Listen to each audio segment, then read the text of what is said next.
Justice is the ability to see that this world is not right. In other words, this world is not the way God created it to be. When Jesus walked on earth, he was aware of how messed up this world is, and that is why he fed the hungry, clothed the naked, healed the sick, raised the dead. In Exodus chapter 2, Pharaoh commands the Hebrew midwives to kill every baby boy and to allow baby girls to live. But we read in the text that the midwives feared God more than Pharaoh, and therefore they did not obey Pharaoh. They participated in civil disobedience. They understood that justice was not defined by a politician, by a king, by a pharaoh. They understood that justice flowed from the character of God. Justice is an eternal quality because God is eternal, and God's character has defined justice throughout eternity.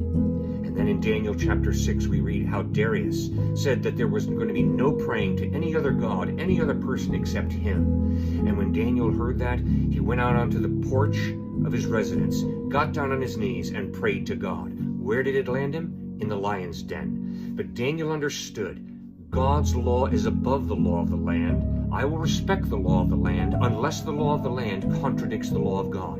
Then I will participate in civil disobedience. We worship God, not a politician. We worship God, not a government. We worship God, not ourselves and our own choices. We worship him and do justice.